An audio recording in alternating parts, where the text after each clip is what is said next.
Hi. In this video, I wanted to give you some information about what ISO standards talk about when it comes to competence and skills of the employees working with an ISO certified company. So let's take it a few steps back and first of all talk about clause 7.2, okay? And clause 7.2 in the standards following the high level structure, okay, which has been implemented since 2015, whereby clause 7.2 for most ISO standards as management systems, for example, ISO 9001, ISO 14001, ISO 45001, ISO 27001, and other standards relating to ISO management systems all talk about competence of employees in clause 7.2 of the respective standard. And of course, given that different considerations are being given for different standards, when it comes to implementing this clause within this standard, we have to adapt the needs of this particular clause to the respective standard that we are implementing.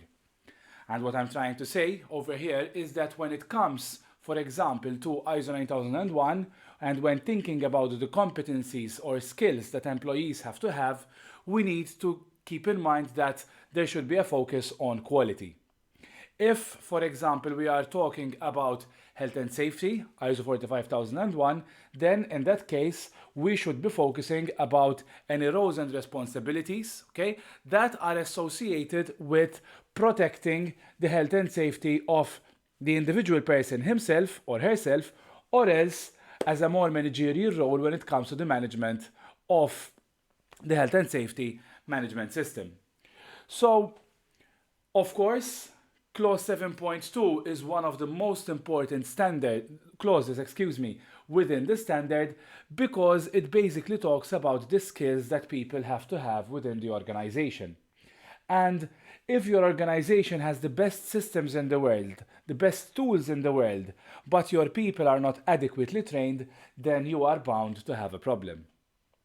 And another side note that I wanted to talk about in this specific video relates to the specific requirements that are mentioned within the standard. As you might know, several ISO standards, including the most common ones, ISO 9001, 14001, 45000, 27000, and other management systems, can be adopted and implemented by any organization. And therefore, the standard can never tell you what you have to do to meet a specific requirement or how you have to meet the specific requirement. The standard will tell you the general criterion that you will need to consider for your organization to be able to meet these international standards that are being set out by ISO, which is the International Standardization Organization. And moving on into this presentation, therefore, we are seeing that clause 7.2 builds on the requirements of the organization to make sure that we have an effectively developed and trained staff complement that is able to meet the needs of our organization. And irrespective of which standard we are implementing within the organization, we will need to start off by having an organization chart. The organization chart will, of course, depict the hierarchy within the organization, okay? And depending on the specific management system that we are implementing, we need to make sure that there are specific roles, okay, that pertain to the specific management system that we are implementing.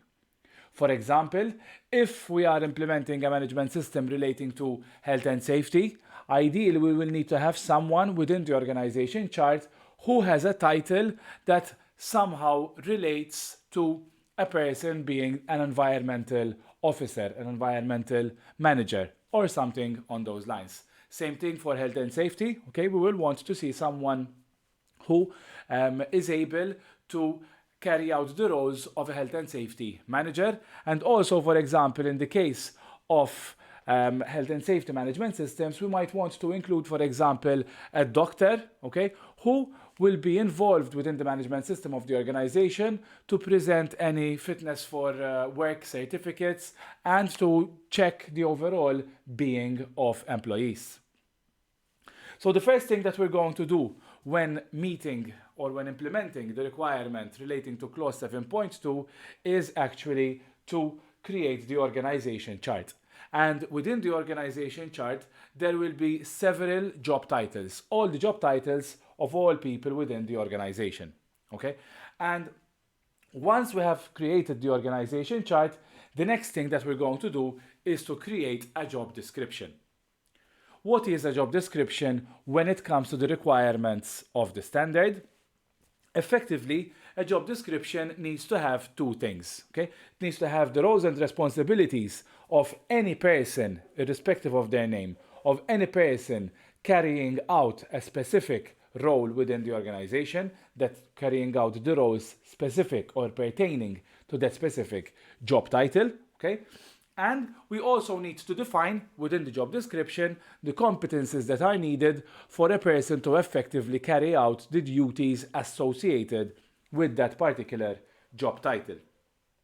And here we should not get confused in the sense that if, for example, for a particular role, we have identified a list of competencies or skills that are needed by a person to be able to do that job, okay?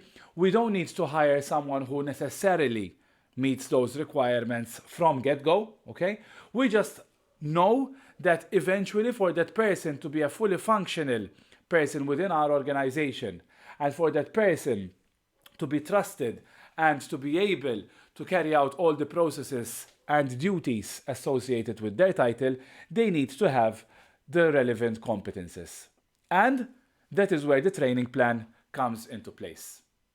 For every person within the company, we need to have a training plan to make sure that they are continuously growing and learning as human beings, but also as employees within our organization to further strengthen their skills, to be able to more and more meet the requirements, the competences that are needed within the job description for the respective job title that they occupied. Okay? And any person carrying out specific duties, okay, must have some type of records to show that they are capable of doing the specific work. And when implementing clause 7.2 within the standard, therefore, we have to consider these three main things. First of all, we need to have an organization chart which will give us the job titles within the organization, okay? And once we have all the job titles that we need for the organization, then we're going to start off by creating a job description for each and every one of these job titles. May I remind you that in these job descriptions, we need to have the roles and responsibilities, and we also need to have the competences that are needed by a person carrying out that role. It is, in my experience, that when working with clients, they would more often than not have job descriptions for all their employees. However, job descriptions that companies would generally have would mainly include roles and responsibilities. Usually, companies wouldn't have listed the competencies that are needed for a person to do that job in enough detail. Okay? So it's very important to keep in mind that there has to be a certain level of detail relating to internal processes, okay, that a person needs to learn before they are able to carry out their duties within the organization. And also, we also have to consider that a person might need to have external skills or technical skills, for example, to be able to effectively carry out their job. A second element that we will need when implementing clause 7.2 within the standard is to have a training plan. A training plan is effectively required for each person within the organization, okay, to make sure that the company is actively looking to grow their employees. And by having an organization that is actively looking to grow their employees, that will mean that the total knowledge of the organization will grow.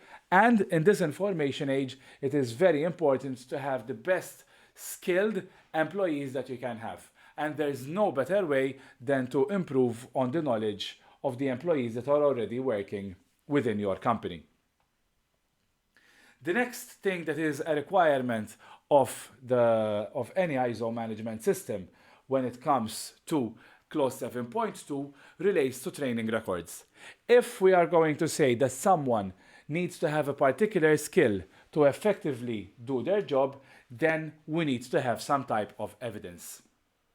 Depending on how long you've been involved in ISO management systems, I'm sure that you know that we need to have always some type of evidence to show that something is actually happening. Okay? So if someone needs to have some type of training for an internal system or an internal procedure, then we need to have some type of training record showing that that person would have had on-the-job training or any other type of training which would enable that person to understand how to carry out their respective duty.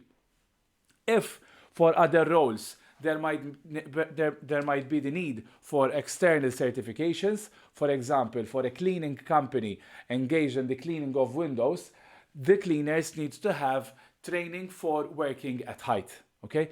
And in the training record, we need to have some type of certificate to show that these cleaners would have been trained on working at heights to, of course, prevent them from hurting themselves or others when working at height. An important element, and this is how everything links together now, when it comes to a specific job title, okay, so for example, we're going to say a cleaner. In the job description, they're going to have as part of their roles and responsibilities that they need to know that they need to clean, for example, windows that are at a high level. So within the competencies, we're going to list that the person needs to have a training certificate to work at height. Should we recruit John Doe, who does not have that training record, who does not have the training to work at height, that doesn't mean that they cannot work with the organization, okay? It just means that for now they cannot work at height because they do not have the training certificate that is needed for them to successfully do their job. And we would then include that in the training record, in the training plan, and we will make sure that John Doe actually does the training relating to working at height to get the certification that is needed to effectively do their job.